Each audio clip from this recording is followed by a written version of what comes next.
कल हम क्या देख रहे थे कि अगर कोई इलेक्ट्रिक डाइपोल, मतलब कल के लेक्चर में हमने क्या देखा था, कोई इलेक्ट्रिक डाइपोल अगर इलेक्ट्रिक फील्ड में है तो उस पर हम फोर्स और टॉर्क कैसे निकालेंगे। ठीक है, तो वो चेक कर लेते हैं।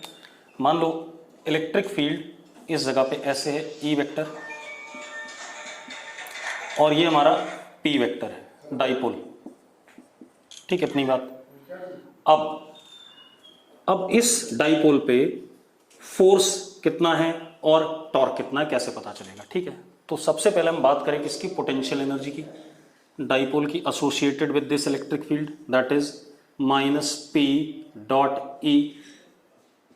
ये आ गया। अब फोर्स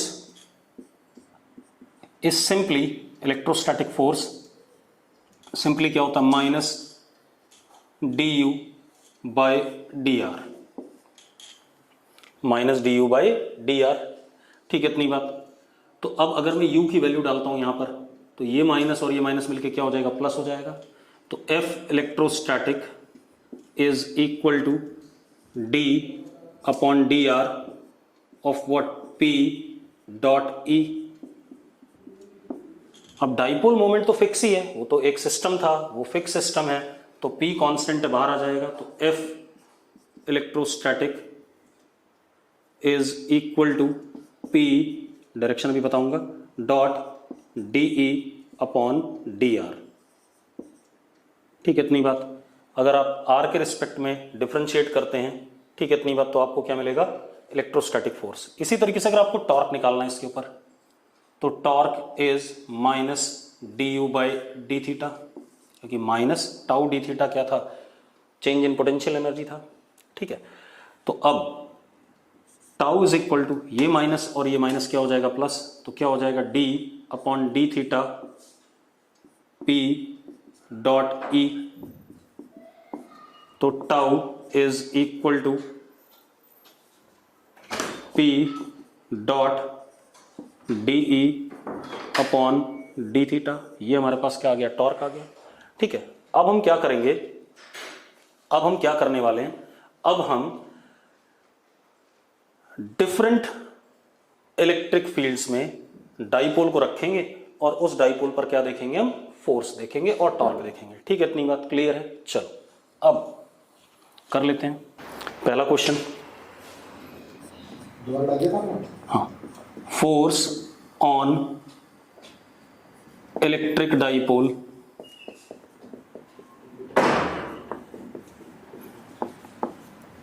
ठीक है इन इलेक्ट्रिक फील्ड। ठीक है, क्वेश्चंस ले लेते हैं एक एक करके। मैंने सबसे पहले क्या लिया, एक इनफाइनाइट, ये क्या है, इनफाइनाइट वायर थिन जिसकी linear charge density plus lambda uniform, और यहां पर एक डाइपोल ऐसे रखा हुआ है पी वेक्टर। डाइपोल का साइज बहुत छोटा होता है, इस जगह से कितनी दूरी पर है बेटा, आर डिस्टेंस पे। ठीक है, इतनी बात, कितनी दूरी पे है, आर डिस्टेंस पे। मुझे क्या बताना है, फोर्स ऑन इलेक्ट्रिक डाइपोल, इसकी इलेक्ट्रिक फील्ड में, किसकी, इनफाइनाइट वायर। ठीक है, इतनी बात, uniformly charge straight infinite wire, charge density plus lambda. तो एक बात बताओ, यहां पे इलेक्ट्रिक फील्ड कितना होगा, ई वेक्टर ऐसे,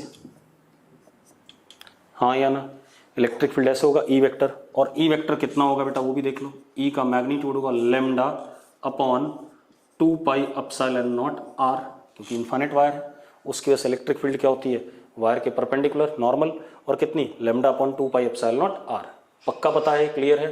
अब सबसे पहले हम क्या करेंगे, पोटेंशियल एनर्जी निकालेंगे। तो U is minus P dot E,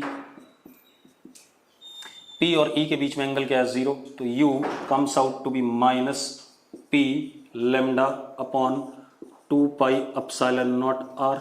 ये आ गया अपने पास। अब ये हमारे पास पोटेंशियल एनर्जी आ गया। अब अगर हमें फोर्स बताना है, electrostatic force on this dipole, तो उसके लिए हमने सीधे सीधे पढ़ा हुआ है, क्या होता है, अगर हम बेसिक डेफिनेशन पे जाएं तो minus d you by d r. ठीक है, इतनी बात। अब minus d you by d are, तो ये माइनस माइनस क्या हो गया, प्लस हो गया, ठीक है। तो एफ इलेक्ट्रोस्टैटिक, डायरेक्ट फॉर्मूला भी यूज कर सकता था मैं, किसका, P dot D by d are, लेकिन मैं नहीं कर रहा हूं, मैं प्रॉपरली कर रहा हूं। तो माइनस माइनस क्या plus, d upon D R p lambda upon 2 pi epsilon naught r, जो जो कांस्टेंट है डेरिवेटिव से बाहर आ जाएगा। तो F electrostatic is P lambda upon 2 pi epsilon naught, constant बाहर आ गया, d upon D r of 1 upon are. अब 1 अपॉन आर का डेरिवेटिव क्या होता है, माइनस 1 अपॉन आर स्क्वायर। तो क्या आ गया बेटा, F electrostatic is P lambda 2 pi epsilon naught are square, ये फोर्स आ गया। अब ये डिसाइड करना है ये फोर्स अट्रैक्टिव है या रिपल्सिव है। जरा देखो, अगर P इधर की तरफ था तो यहां पर क्या रहा होगा, माइनस क्यू, और यहां पर क्या रहा होगा, प्लस क्यू। तो यहां पर इलेक्ट्रिक फील्ड स्ट्रॉन्गर रही होगी, ठीक है, इतनी बात। और यहां पर क्या रहेगी, वीकर, क्योंकि जैसे से डिस्टेंस बढ़ता है इलेक्ट्रिक फील्ड का स्ट्रेंथ क्या कर रहा है, घट रहा है, इनवर्सली प्रोपोर्शनल टू आर। तो मतलब इस पे जो इधर फोर्स लग रहा होगा ज्यादा मैग्नीट्यूड का, और इधर क्या लग रहा होगा, कम मैग्नीट्यूड का। तो this force is of what nature, attractive. कैसा फोर्स है, अट्रैक्टिव है। अब एक चीज और बता दूं, अगर पोटेंशियल एनर्जी नेगेटिव आती है तो कंजर्वेटिव फोर्स अट्रैक्टिव होता है। अब खुद देख लो, अगर एक पॉजिटिव एक नेगेटिव चार्ज है तो पोटेंशियल एनर्जी क्या होती है, नेगेटिव आती है, और फोर्स कैसा होता है, अट्रैक्टिव होता है। दोनों पॉजिटिव चार्ज हैं तो पोटेंशियल एनर्जी पॉजिटिव आती है और फोर्स क्या होता है, रिपल्सिव होता है, ठीक है, इतनी बात। या हम ये भी कह सकते हैं, अगर फोर्स नेगेटिव आ रहा है तो उसको अट्रैक्टिव ले लेंगे, और फोर्स पॉजिटिव आ रहा है तो उसको क्या ले लेंगे, रिपल्सिव ले लेंगे। ये मैंने आपको शॉर्टकट बताया, तरीके जल्दी से आप लिख सको अट्रैक्टिव या रिपल्सिव, ठीक है, वरना आपको चेक करना पड़ेगा। इस पे फोर्स इधर लगेगा ज्यादा मैग्नीट्यूड का, इस पे इधर लगेगा कम मैग्नीट्यूड का, तो नेट क्या आएगा, अट्रैक्टिव आएगा। तो जब भी फोर्स नेगेटिव आता है टेक इट एज अट्रैक्टिव, जब भी पॉजिटिव आता है टेक इट एज व्हाट, क्या कहते हैं, रिपल्सिव। क्लियर इतनी बात, ये हो गया हमारे पास, ठीक। अब एक और सवाल देख लेते हैं। अगर यही हमारे पास इनफाइनाइट वायर होती, ऐसे देख लेते हैं, कोई दिक्कत नहीं, infinite thin straight wire plus lambda, ठीक है। डाइपोल हमारे पास ऐसे है, छोटा सा डाइपोल होता है साइज में, ऐसे पी वेक्टर इधर की तरफ। अब आप एक बात बताओ, जो इलेक्ट्रिक फील्ड यहां पर होगा कैसा होगा, इधर की तरफ होगा, at r distance, positive wire की वजह से। तो जो पोटेंशियल एनर्जी है वो कितनी हो गई, माइनस पी डॉट ई, माइनस पी डॉट ई 180 डिग्री एंगल है तो कितना हो गया, पी इंटू ई, और ई किसके बराबर है, इन्फिनिट वायर की वजह से आर दूरी पे lambda upon 2 pi epsilon naught r, हाँ या ना। तो हमारे पास आ गया। अब हमें क्या बताना है, इलेक्ट्रोस्टैटिक फोर्स। तो electrostatic force is minus d you by d r, ठीक है, इतनी बात। चलो, तो अब माइनस और ये प्लस तो माइनस होगा, तो F electrostatic is minus D upon D R P into E. बेटा पी तो फिक्स है, बाहर आ जाएगा, तो कितना आ गया, F electrostatic is minus P, और यहां भी देखो lambda upon 2 pi epsilon naught constant बाहर आ जाएगा। बचा क्या हमारे पास, D upon D R 1 upon are. अब 1 अपॉन आर का डेरिवेटिव क्या, माइनस 1 अपॉन आर स्क्वायर। तो force electrostatic is P lambda upon 2 pi epsilon naught are square. ये फोर्स कैसा होगा, रिपल्सिव होगा। क्यों, देखो जरा, यहाँ पर इलेक्ट्रिक फील्ड वीक है, यहाँ नेगेटिव चार्ज है, और यहाँ पर इलेक्ट्रिक फील्ड स्ट्रांग है, यहाँ पॉजिटिव चार्ज है। तो इस पे इधर की तरफ रिपल्सिव फोर्स स्ट्रांग लगेगा, इस पे अट्रैक्टिव फोर्स क्या लगेगा, वीक लगेगा। तो इसका मतलब रिपल्सिव ज़्यादा हो गया, तो क्या हो गया, कौन सा फोर्स हो गया, रिपल्सिव। तो जब भी पॉजिटिव आए फोर्स अपने आप रिपल्सिव कर दो, जब नेगेटिव आए तो क्या कर दो, अट्रैक्टिव कर दो। क्लियर है, कोई दिक्कत है इसमें। अब हम क्या करते हैं, ये तो हमने डिफरेंट फील्ड में क्या निकालना सीख लिया, फोर्स निकालना सीख लिया। किसके ऊपर, क्या कहते हैं, एक इलेक्ट्रिक डाइपोल के ऊपर। और भी बहुत सारे सवाल होंगे इस पे, वो आपको मिल जाएंगे क्वेश्चन जब हम करेंगे। अभी तो मैं आपको थियरी बता रहा हूं। दूसरा, डाइपोल और डाइपोल आपस में एक दूसरे पर कितना फोर्स लगाते हैं, ठीक है, इतनी बात। तो इलेक्ट्रिक फोर्स बिटवीन डाइपोल्स, मतलब एक डाइपोल दूसरे डाइपोल पे कितना फोर्स लगाता है, जितना एक डाइपोल दूसरे पे लगाएगा उतना ही दूसरा पहले पे लगाएगा, मैग्नीट्यूड में, डायरेक्शन में अपोजिट, क्योंकि कैसा फोर्स है, कूलम्स फोर्स है, चार्जेस का फोर्स है, वो हमेशा क्या होता है, equal in magnitude opposite in direction. ठीक है, इतनी बात। तो इलेक्ट्रिक फोर्स बिटवीन डाइपोल्स, इसके भी मैं सीधे सवाल लूंगा। ठीक है, सबसे पहला क्वेश्चन क्या है, एक डाइपोल ये है P1, एक डाइपोल ये है P2। ठीक है, इनके बीच में डिस्टेंस कितना r, और P1 P2 का साइज क्या बहुत छोटा है in comparison to what r। अब आप एक बात बताओ, मैं क्या निकालना चाहता हूं, force on P2 bye P1, ये निकालना चाहता हूं। तो अब जरा देखो ये कैसे रखा हुआ है P2, P2 is on axial position of P1 vector. तो इसकी इलेक्ट्रिक फील्ड यहां पर P1 की अलोंग डाइपोल मोमेंट होती है E1, हाँ या ना, कितनी, E1 is equal to 2K P1 upon R cube, पढ़ा है हमने ऐसा, हाँ या ना, P1 के पैरेलल और 2K P1 upon R cube, यही होता है। अब हम क्या करेंगे, सबसे पहले U निकालेंगे, पोटेंशियल एनर्जी। U इज, इसकी पोटेंशियल एनर्जी जब ये E1 के साथ इंटरेक्ट करता है तो कितना, minus P2 dot E1, angle दोनों के बीच में कितना है, 0 डिग्री, तो U comes out to be minus P2 into what E1, ये आ गया। अब हमें क्या करना है, फोर्स की बात करनी है, electrostatic, that is minus du by dr, minus du by dr, कोई दिक्कत नहीं इसमें। अब माइनस du बाई dr निकालना है बेटा, चलो तो अब जरा देखो, F इलेक्ट्रोस्टैटिक इज, जरा देखो ये माइनस और वो माइनस क्या हो गया, प्लस हो गया, और P2 बाहर आ जाएगा, चलो लिख ही देते हैं, प्लस हो गया, d upon dr P2 into what E1। अब जो जो कांस्टेंट है वो बाहर आ जाएगा इंटीग्रेशन से, तो क्या क्या कांस्टेंट है जरा देखो, F इलेक्ट्रोस्टैटिक डिफरेंशिएशन से बाहर आ जाएगा, P2 2K P1 d upon dr 1 upon r cube. अब 1 अपॉन r क्यूब का डेरिवेटिव क्या होता है, माइनस 3 अपॉन r की पावर 4, तो F इलेक्ट्रोस्टैटिक इज 2K 2 और इसका माइनस 3, तो कितना हो गया, 6 हो गया, माइनस साइन के साथ, K P1 P2 upon what R की पावर 4, नेगेटिव आ गया तो कैसा फोर्स हो गया, अट्रैक्टिव, कैसा फोर्स हो गया, अट्रैक्टिव हो गया, कोई दिक्कत है इसमें, this is what attractive force. ठीक है, इतनी बात। तो अगर दोनों डाइपोल सेम डायरेक्शन में हैं और एक्सियल मतलब जैसे दिखा रखा है वैसे रखे हुए हैं, तो क्या कहानी आ जाती है, दोनों के बीच में जो हमारे पास फोर्स है that is minus 6K P1 P2 upon क्या कहते हैं R की पावर 4। अब एक और सवाल कर लें बेटा इसी में, ये तो एक पर्टिकुलर पोजीशन के लिए। अब अगर मैं P2 को इधर कर देता तो यही फोर्स क्या हो जाता, रिपल्सिव हो जाता, ठीक है, मैग्नीट्यूड यही आता, लेकिन क्या हो जाता, यहाँ पॉजिटिव आ जाता तो क्या हो जाता, रिपल्सिव। चलो अब जनरल बात कर लेते हैं एक बार। अब देखते हैं बेटा, देखो हमारे पास क्या है, ये हमारे पास P1 वेक्टर है डाइपोल,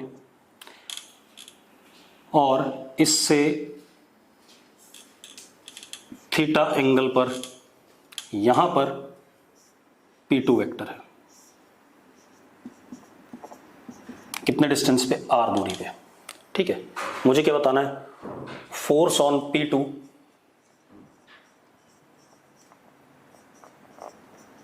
बाय P1। अब एक चीज देखो, मुझे P1 की वजह से यहां पर इलेक्ट्रिक फील्ड चाहिए पहले, और मैंने पढ़ाया हुआ है इलेक्ट्रिक फील्ड थीटा एंगल पे R डिस्टेंस पे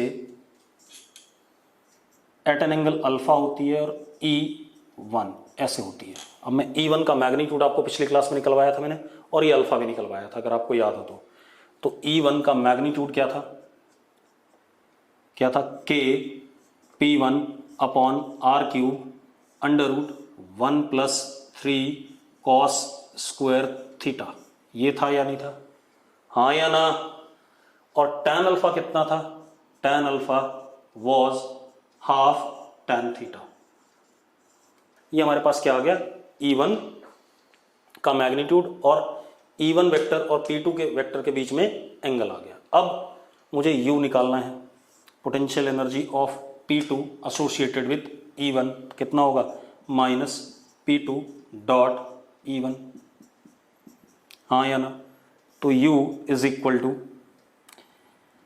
minus P2 E1 into what, cos of alpha. ये करोगे आप, यस और नो, कॉस ऑफ अल्फा। अब जरा देखो एक मिनट बेटा, अब जरा देखो कॉस अल्फा की वैल्यू, कॉस अल्फा जरा देखो, tan अल्फा ये था परपेंडिकुलर अपॉन कितना, परपेंडिकुलर अपॉन बेस। तो कॉस अल्फा क्या होता है, base upon hypotenuse, hypotenuse is what 4 plus tan square theta. यही होगा कि नहीं होगा, तो चलो, तो u is equal to minus P2 E1 की वैल्यू डाल देते हैं, K P1 upon r cube under root 1 plus 3 cos square theta into cos alpha. Cos alpha is what 2 upon under root 4 plus tan square theta. अब मैंने इसको लिखा 1 plus tan square theta is what sec square theta. तो क्या लिख सकता हूं मैं, u is equal to minus K P1 P2 upon r cube 2, ये 2 भी इधर कर दिया, under root 1 plus 3 cos square theta upon under root 3 plus सेक स्क्वायर थीटा। लिख सकते हैं ऐसा कि नहीं लिख सकते हैं, देखो जरा, बिल्कुल लिख सकते हैं। 1 प्लस tan स्क्वायर थीटा को क्या लिख दिया, सेक स्क्वायर थीटा। अब इस सेक स्क्वायर थीटा को लिखा हमने 1 अपॉन कॉस स्क्वायर थीटा, ठीक है, इतनी बात। चलो मैंने एलसीएम लिया तो क्या बन गया, u is equal to minus 2K P1 P2 upon r cube under root 1 plus 3 cos square theta upon under root 3 cos square theta plus 1 upon cos theta. ये इससे कट जाएगा, कट गया, तो क्या आ गया, u comes out to be minus 2K P1 P2 cos theta upon r cube. अब हमारे पास फोर्स क्या है, force is minus d you by d r, minus d you by d r. अब जरा देखो जो जो कांस्टेंट है बाहर आ जाएगा, तो क्या हो गया 2K P1 P2 cos theta, 1 upon r cube का डेरिवेटिव होता है माइनस 3 अपॉन आर की पावर 4, तो माइनस 3, तो ये क्या हो जाएगा माइनस 6 अपॉन आर की पावर 4। अब ये अट्रैक्टिव होगा या रिपल्सिव होगा, वो डिपेंड करेगा कॉस थीटा पे। अगर थीटा अक्यूट है तो ये पॉजिटिव आएगा, नेगेटिव मतलब कैसा फोर्स, अट्रैक्टिव। थीटा ऑब्ट्यूज है तो ये नेगेटिव और ये नेगेटिव क्या हो जाएगा, पॉजिटिव, तो क्या हो जाएगा, रिपल्सिव हो जाएगा। क्लियर इतनी बात।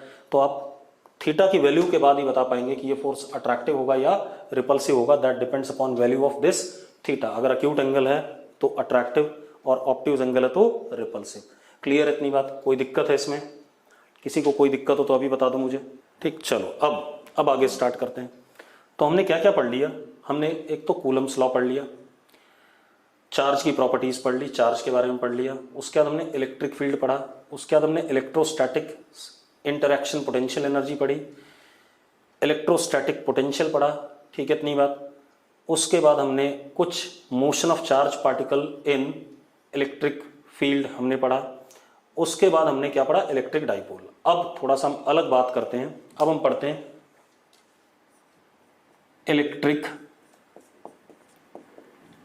लाइंस ऑफ फोर्स, इसी को हम इस चैप्टर में इलेक्ट्रोस्टैटिक लाइंस ऑफ फोर्स भी कहेंगे। ठीक है, इतनी बात। क्या कहेंगे? इलेक्ट्रोस्टैटिक लाइंस ऑफ फोर्स इस चैप्टर में, आगे के चैप्टर में इसे इलेक्ट्रिक लाइंस ऑफ फोर्स कहेंगे, या इसको भी इलेक्ट्रिक लाइंस ऑफ फोर्स कह सकते हो। ठीक है, इतनी बात। तो इलेक्ट्रिक लाइंस ऑफ फोर्स या इलेक्ट्रोस्टैटिक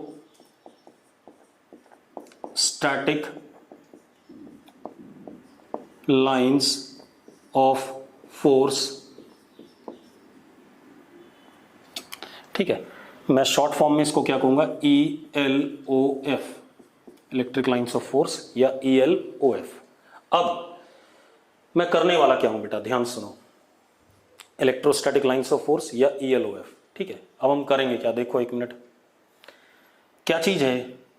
जैसे हमारे पास कोई सिस्टम ऑफ चार्ज है, ठीक है। अब सिस्टम ऑफ चार्ज है तो उसने अपने आसपास इलेक्ट्रिक फील्ड जनरेट कर दी स्पेस में, तो उस इलेक्ट्रिक फील्ड को इमेजिनरी लाइंस या कर्व से अगर हम रिप्रेजेंट कर पाए, इमेजिनरी लाइंस या कर्व से रिप्रेजेंट कर पाए, ठीक है, इतनी बात। मतलब क्या चीज है? ELOF is pictorial representation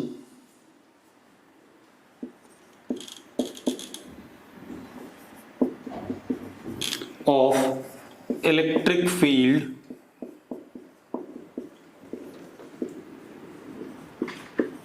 in ELOF is pictorial representation of electric field in space or plane of paper. ELOF is pictorial representation of electric field in space or plane of paper due to system of charge, due to system of charge। बेटा जैसे हमें electric field system of charge के आसपास ही निकालनी होती है, मतलब उसके आसपास जो भी स्पेस है, तो उस स्पेस में किसी पिक्चर से रिप्रेजेंट करना इलेक्ट्रिक फील्ड को स्पेस में, या ज्यादातर सवाल हम पेपर के ऊपर करने वाले हैं, on a plane of paper due to system of charge is called as ELOF। अब क्योंकि ये एक सिर्फ पिक्टोरियल रिप्रेजेंटेशन है, देयरफॉर दीज लाइंस और कर्व्स आर इमेजिनरी। एक ऐसे ही हमने इमेजिनरी से लाइंस या कर्व्स बनाए, किसके around?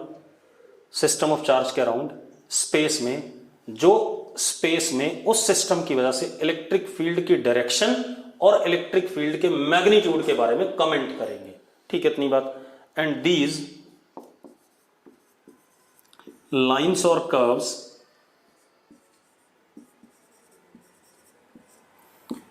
Tell us about magnitude or direction of electric field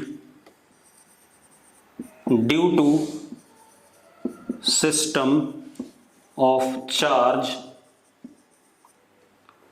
in space और प्लेन ऑफ पेपर। अब मैं इस बात को समझा देता हूं। अभी तो ये मैंने ऐसे लिखा है, ये तो सिर्फ कहानी लिखी है, अब हम इसको समझेंगे। तो मैंने क्या कहा, अगर मैं कोई चार्ज बॉडी हूं तो मेरे आसपास इलेक्ट्रिक फील्ड है, उस इलेक्ट्रिक फील्ड को मैं लाइन या कर्व से पेपर पे या स्पेस में जहां पर रिक्वायर्ड है रिप्रेजेंट करूंगा, और वो लाइन या जो कर्व होगा वो मुझे किसी भी जगह पर इलेक्ट्रिक फील्ड का कुछ मैग्नीट्यूड के बारे में बताएगा और इलेक्ट्रिक फील्ड के बारे में डायरेक्शन बताएगा उस पॉइंट पे, due to system of charge. Clear इतनी बात? अब जरा देखते हैं, मिटा दें इसे।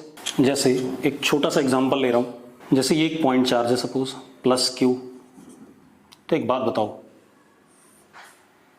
इस जगह पे अगर मैं इलेक्ट्रिक फील्ड देखूं तो ऐसे डायरेक्टेड होगा कि नहीं होगा, हाँ या ना। इस जगह पे देखूं तो ऐसे डायरेक्टेड होगा कि नहीं होगा, इस जगह पे देखूं तो ऐसे डायरेक्टेड होगा कि नहीं होगा। तो ये जो लाइंस मैं बना रहा हूं इस बोर्ड के ऊपर, मैं इन लाइंस से क्या रिप्रेजेंट कर रहा हूं, इलेक्ट्रिक फील्ड की एरोस से क्या रिप्रेजेंट हो रहा है, डायरेक्शन रिप्रेजेंट हो रहा है। ठीक है, इतनी बात।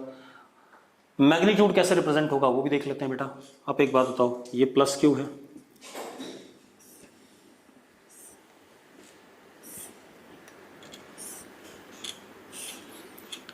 ये तो डायरेक्शंस हो गए इलेक्ट्रिक फील्ड के। मैग्नीट्यूड कैसे पता चलेगा, आप इस जगह पे मैग्नीट्यूड जानना चाहते हो, ये 0.2 है, और इस जगह पे जानना चाहते हो ये 0.1 है। आप एक बात तो, मैंने इतना सा एरिया लिया, इतने एरिया में यहाँ पर कितनी लाइनें हैं, 1 2 3 4 5, और उतना ही बड़ा मैंने एरिया यहाँ लिया, कितनी लाइनें हैं, 1 और 2। तो यहाँ पर 1 वाले पॉइंट पे डेंसिटी ऑफ लाइंस क्या है, ज़्यादा है। तो डेंसिटी ऑफ लाइंस जहाँ पर ज़्यादा होगी इलेक्ट्रिक लाइंस, वहाँ पर मैग्नीट्यूड इलेक्ट्रिक फील्ड का क्या कहेंगे हम, ज़्यादा कहेंगे। और फॉर्मूले से भी ज़्यादा है, जरा देखो, ये R1 है, इलेक्ट्रिक फील्ड का मैग्नीट्यूड यहाँ पे K Q upon R1 square, और ये कितना है R2 है, यहाँ पर कितना E2 is equal to what K Q upon R2 square. R2 बड़ा है तो इलेक्ट्रिक फील्ड का मैग्नीट्यूड यहाँ कम हो गया, और यहाँ क्या हो गया, ज़्यादा हो गया। तो हम ये कह सकते हैं जहाँ पर इलेक्ट्रिक फील्ड लाइंस की डेंसिटी ज़्यादा होगी, जहाँ पर इलेक्ट्रिक फील्ड लाइंस ज़्यादा होंगी, डेंस होंगी, वहाँ पर मैग्नीट्यूड ऑफ इलेक्ट्रिक फील्ड क्या होगा, ज़्यादा होगा। ठीक है, इतनी बात। अब डायरेक्शन की बात कर लें। आप ऐसे देखो, अगर आप इस जगह पे डायरेक्शन जानना चाहते हो तो इस लाइन के क्या बनाया आपने, टेंजेंट बनाया, डायरेक्शन मिल गया इलेक्ट्रिक फील्ड का। इस जगह पे जानना चाहते हो तो आपने इस लाइन के क्या बनाया, टेंजेंट बनाया, डायरेक्शन मिल गया। इस जगह पे जानना चाहते हो तो आपने इस लाइन के क्या बनाया, टेंजेंट बनाया, इस जगह पर आपको क्या मिल गया, डायरेक्शन मिल गया। तो अब मैं क्या लिखने वाला हूं, जरा देखो कैसे मुझे डायरेक्शन और मैग्नीट्यूड के बारे में, इलेक्ट्रिक फील्ड के डायरेक्शन और मैग्नीट्यूड के बारे में पता चलता है due to system of charge. Due to system of charge, if ELOF, electric lines of force हमने बना दी, if ELOF are made in space और ऑन पेपर, ऑन प्लेन, ठीक है, देन पहला point, magnitude of electric field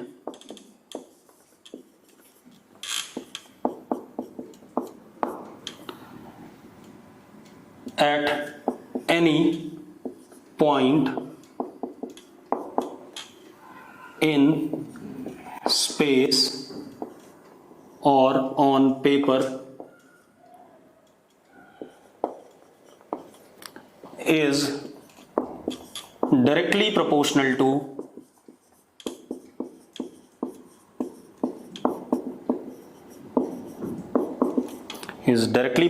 to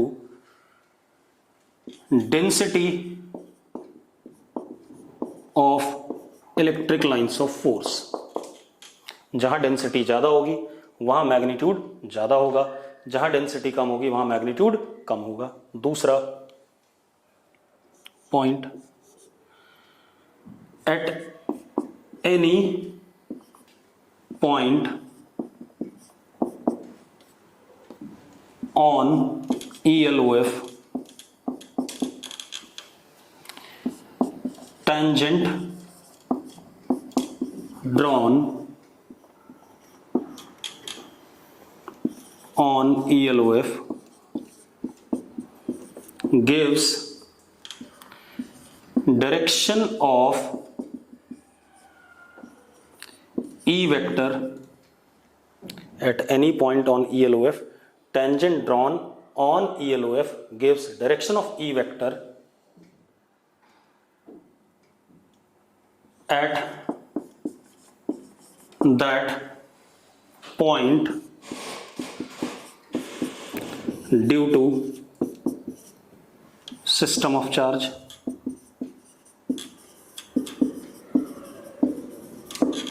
ठीक है, इतनी बात। मतलब ELOF के ऊपर किसी जगह पर अगर आप टेंजेंट बनाते हैं, मान लो ये ELOF था ऐसे, अब मैंने यहां टेंजेंट बनाया, तो इस जगह पे सिस्टम ऑफ चार्ज की वजह से इलेक्ट्रिक फील्ड का डायरेक्शन ऐसा है। इस जगह पे बनाता हूं तो इस जगह पे सिस्टम ऑफ चार्ज की वजह से इलेक्ट्रिक फील्ड का डायरेक्शन ऐसा है। ठीक है, इतनी बात। तो ELOF के ऊपर किसी पॉइंट पर अगर आप टेंजेंट बनाते हो तो टेंजेंट का डायरेक्शन आपको इलेक्ट्रिक फील्ड का डायरेक्शन दे देगा उस जगह पर, due to system of charge, जिस भी सिस्टम ऑफ चार्ज की लाइंस थी। ठीक है, इतनी बात। और इलेक्ट्रिक लाइंस ऑफ फोर्स की डेंसिटी आपको क्या दे देगा उस पॉइंट पर, क्या कहते हैं, मैग्नीट्यूड पे कमेंट करेगा। अगर डेंसिटी ज्यादा है तो मैग्नीट्यूड उस पॉइंट पे ज्यादा है, कम है तो कम है। क्लियर, इतनी बात। तो मैग्नीट्यूड कम हो जाएगा अगर डेंसिटी ऑफ लाइंस कम है। ठीक, अब हम थोड़ी सी और बात कर लेते हैं बेटा। अब थोड़े से 2-4 सिस्टम्स की वजह से हम इलेक्ट्रिक लाइंस ऑफ फोर्स की बात करेंगे, कुछ प्रॉपर्टीज हैं। ठीक है, इतनी बात। अब जरा देखो प्रॉपर्टीज ऑफ ELOF। अब हमारे पास कोई आइसोलेटेड पॉजिटिव चार्ज सिस्टम है, अगर कैसा है, आइसोलेटेड पॉजिटिव चार्ज सिस्टम, मान लो ये पॉजिटिव चार्ज सिस्टम है, आइसोलेटेड पॉजिटिव चार्ज सिस्टम। तो एक बात बताओ, और कोई नहीं है, आइसोलेटेड का मतलब सिर्फ यही है, यही एक चार्ज सिस्टम है, बाकी स्पेस में कोई चार्ज वगैरह नहीं है। तो एक बात बताओ, इस पॉजिटिव चार्ज सिस्टम की इलेक्ट्रिक फील्ड क्या होगी, आउटवर्ड होगी, क्योंकि पॉजिटिव चार्ज टेस्ट चार्ज पे क्या करता है, रिपल्सिव फोर्स लगाता है, तो इलेक्ट्रिक फील्ड क्या होगी, बाहर की तरफ होगी। तो इसका मतलब इससे जो लाइंस ऑफ फोर्स निकलेंगी, या इससे जो भी लाइंस ऑफ फोर्स जाएंगी, वो ऐसे करके बाहर की तरफ होंगी,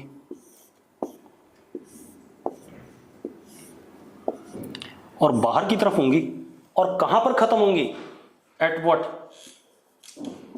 एट इंफिनिटी। क्यों? क्योंकि किसी फाइनाइट सिस्टम की वजह से इलेक्ट्रिक फील्ड कहां पर जाके खत्म होता है। आप पॉइंट चार्ज ले लो, ये प्लस क्यू पॉइंट चार्ज है, इसकी इलेक्ट्रिक फील्ड जीरो कहां होगी, electric field tending to zero होगा जब आर किसको टेंड करेगा, इंफिनिटी को। ठीक है, इतनी बात। तो लाइंस ऑफ फोर्स अगर खत्म हो गई तो मतलब वहां इलेक्ट्रिक फील्ड क्या है, जीरो, क्योंकि हमने पढ़ा हुआ है इलेक्ट्रिक फील्ड का मैग्नीट्यूड लाइंस ऑफ फोर्स के डायरेक्टली प्रोपोर्शनल है उसके डेंसिटी के। तो अगर इलेक्ट्रिक लाइंस ही खत्म हो गई, है ही नहीं, तो इसका मतलब वहां पर इलेक्ट्रिक लाइंस नहीं है, तो वहां डेंसिटी क्या है, जीरो है, तो इलेक्ट्रिक फील्ड का मैग्नीट्यूड भी क्या है, जीरो है। लेकिन वो फाइनाइट सिस्टम ऑफ चार्ज के लिए कहां पर हो पाएगा, इन्फिनिटी पर, क्योंकि electric force is what, long range force. Point charge की वजह से देखो इलेक्ट्रिक फील्ड कहां पर जीरो होती है, इन्फिनिटी पे जीरो होती है। ठीक है, इतनी बात। तो हम क्या कह सकते हैं, अब पहला पॉइंट क्या लिख रहा हूं मैं, for isolated finite positive charge system ELOF emerge, मतलब lines emerge from positive charge system and terminate at infinity। बिल्कुल सही बात है कि पॉजिटिव चार्ज सिस्टम से लाइंस ऑफ फोर्स निकलेंगी और कहां जाके खत्म होंगी, इन्फिनिटी पे। लेकिन कैसा सिस्टम है ये, आइसोलेटेड है, पॉजिटिव चार्ज है और फाइनाइट है। क्लियर, इतनी बात। दूसरी बात, अगर मेरे पास ये नेगेटिव पॉइंट चार्ज है तो एक बात बताओ, इलेक्ट्रिक फील्ड कैसा होगा, अंदर की तरफ, हाँ या ना। तो इसका मतलब लाइंस ऑफ फोर्स इन्फिनिटी से आ रही है और कहां खत्म हो रही है, नेगेटिव चार्ज सिस्टम पे। तो हम क्या कह सकते हैं, for isolated finite negative charge system ELOF emerge from infinity and terminate on negative charge system। ये कहानी आ गई। ठीक है, फाइनाइट नेगेटिव चार्ज सिस्टम के लिए ELOF इन्फिनिटी से इमर्ज करती हैं और कहां टर्मिनेट करती हैं, क्या कहते हैं, नेगेटिव चार्ज सिस्टम के ऊपर। अब कोई दिक्कत नहीं इसमें। अब जरा हम कुछ सिस्टम ऑफ चार्जेस की वजह से इलेक्ट्रिक लाइंस ऑफ फोर्स बना के देखते हैं, फिर बाकी प्रॉपर्टीज की बात करेंगे। जरा देखो, हमारे पास ये सबसे पहले for positive point charge, for positive point charge, देखो जरा, ये हमने बनाया प्लस क्यू। तो एक बात बताओ, इस पॉइंट चार्ज से इलेक्ट्रिक फील्ड अगर मैं इस जगह पे देखूं कैसा होगा, आउटवर्ड। इस जगह पे देखूं ऐसे, इस जगह पे देखूं ऐसे, तो मतलब इलेक्ट्रिक लाइंस ऑफ फोर्स हम क्या कह सकते हैं, ऐसे ऐसे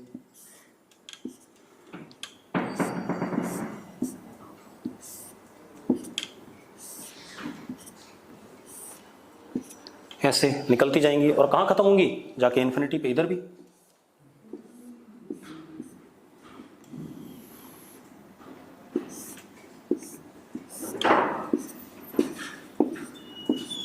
ठीक है, तो हम क्या कह सकते हैं, ऐसे बाहर भी होंगी, इधर भी, पीछे भी होंगी, आउटवर्ड। तो हम क्या कह सकते हैं, ELOF are spherically radial,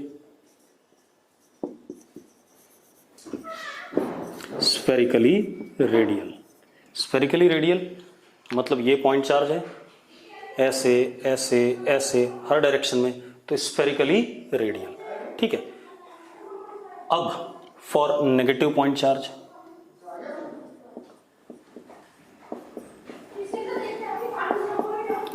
for negative point charge ये माइनस क्यू,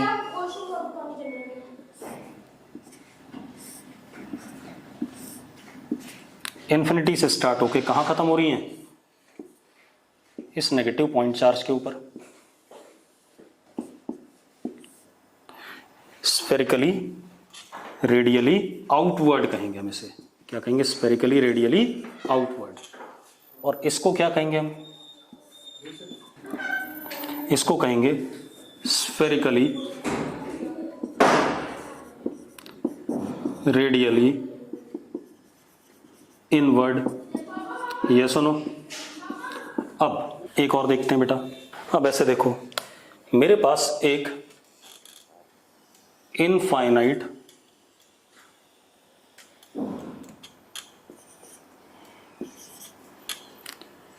प्लस लेमडा वाली लीनियर चार्ज डेंसिटी वाली थिन स्ट्रेट वायर है, ये है इनफाइनाइट। अब एक बात तो, इलेक्ट्रिक फील्ड यहां पर कैसे ऐसे, यहां पर कैसे ऐसे, मतलब ऐसे ऐसे ऐसे इलेक्ट्रिक फील्ड है। ठीक है, ऐसे ऐसे है, ऐसे ऐसे है, तो इसको क्या कहेंगे हम, बाहर की तरफ है तो दोनों साइड, रेडियली आउटवर्ड है। लेकिन अगर आप इसको ध्यान से देखो, चलो ये तो आपका फ्रंट व्यू है, अगर इसी वायर को मैं ऐसे देखूं, ये वायर ऐसे है प्लस लेमडा, अंदर की तरफ इन्फिनिटी, बाहर की तरफ इन्फिनिटी, तो अगर मैं इसको देखूंगा तो इलेक्ट्रिक फील्ड ऐसे है, इस वायर से स्टार्ट हो रहा है और कहां खत्म हो रहा है, इन्फिनिटी पे, क्योंकि फॉर्मूला क्या था इलेक्ट्रिक फील्ड का, lambda upon 2 pi epsilon naught r. तो आर जब इन्फिनिटी होगा इस वायर से ऐसे आर इन्फिनिटी पे जाओगे तो इलेक्ट्रिक फील्ड क्या हो जाएगा, 0 हो जाएगा। ऐसे ये टॉप व्यू हो गया, ऊपर से जब देख रहे हैं।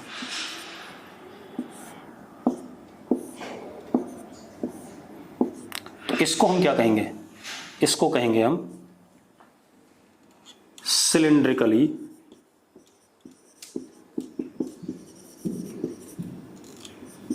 Radial outward,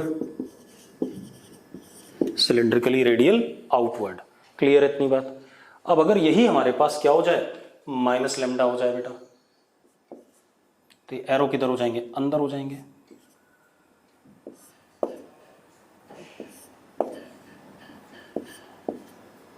electric field inward हो जाएगा। क्या हो गया? सिलिंड्रिकली रेडियल इनवर्ड, ये आ गया हमारे पास। क्लियर है इतनी बात? कोई दिक्कत है इसमें? इसके बाद अब जरा देखते हैं, ये हो गया। एक और चीज देखते हैं बेटा। अगली चीज क्या हमारे पास? अगर मेरे पास इनफाइनाइट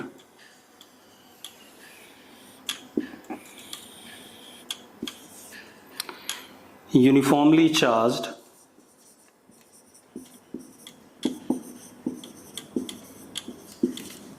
नॉन कंडक्टिंग शीट हो गया, कितना चार्ज डेंसिटी प्लस सिग्मा। तो आप बताओ इधर हर जगह पर इलेक्ट्रिक फील्ड क्या होती है? यहां पर हर जगह इलेक्ट्रिक फील्ड क्या होती है?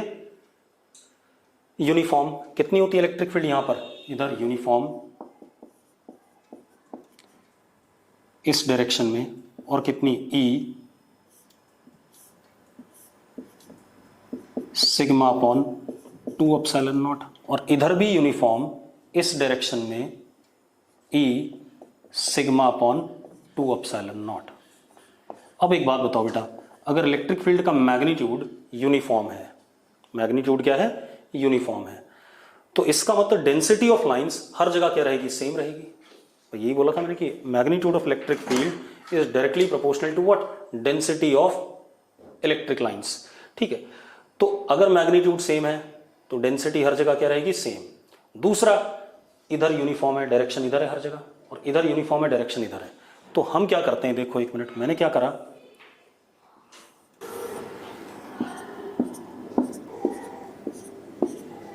हम कह सकते हैं ELOF ऐसे सिस्टम के लिए are parallel lines which are equispaced. देखो इस साइड लाइंस पैरेलल है सारी, इक्वी स्पेस्ड है, मतलब डेंसिटी हर जगह सेम है, और डायरेक्शन इधर है सबकी। इस पर लाइंस पैरेलल हैं और सारी की सारी क्या? इक्वी स्पेस्ड हैं, और डायरेक्शन इधर की तरफ। क्लियर इतनी बात?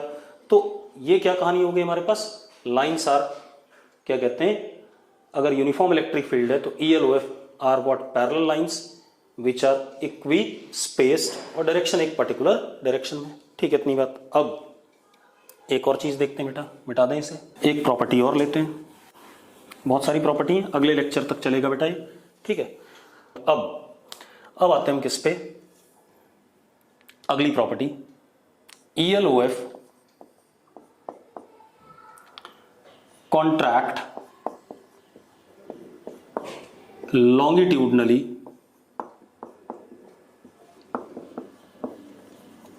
for finite system of charge,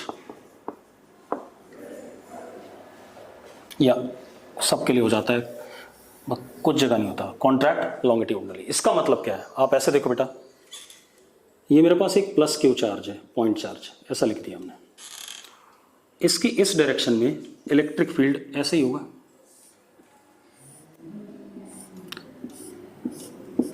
लेकिन आप एक बात बताओ, यहां पर इलेक्ट्रिक फील्ड क्यू के पास में इलेक्ट्रिक फील्ड का मैग्नीट्यूड क्या होता है? के क्यू अपॉन आर स्क्वायर। जैसे जैसे आर बढ़ेगा इलेक्ट्रिक फील्ड वीक पड़ेगा। तो यहां पर मैं ऐसे एक एरो से दिखाऊंगा, ये थोड़ा सा बड़ा सा वेक्टर है, इसके बाद मैंने थोड़ा छोटा करा इसे, इसके बाद थोड़ा छोटा करा, उसके बाद थोड़ा और छोटा करा, उसके बाद थोड़ा और छोटा करा, उसके बाद थोड़ा और छोटा करा, थोड़ा और छोटा करा, ऐसे ऐसे छोटा करते करते इन्फिनिटी पर ये लगभग क्या हो जाएगा? खत्म हो जाएगा। एट इन्फिनिटी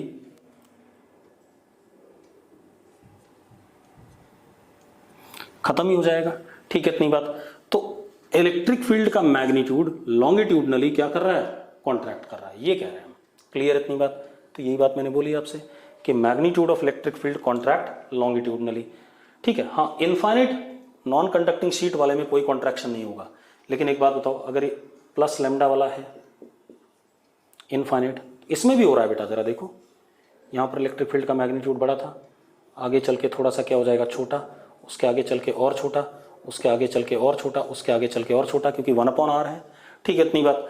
तो इलेक्ट्रिक फील्ड कॉन्ट्रैक्ट लॉन्गिट्यूडनली, जहां कॉन्ट्रैक्शन हो सकता है वहां होगा कि डिस्टेंस बढ़ने के साथ मैग्नीट्यूड इलेक्ट्रिक फील्ड का कम होगा, और डेंसिटी ऑफ लाइंस भी इसका मतलब क्या हो जाएंगी, कम हो जाएंगी। क्लियर है इतनी बात? देखो जरा, अगर मैं ऐसे बनाऊं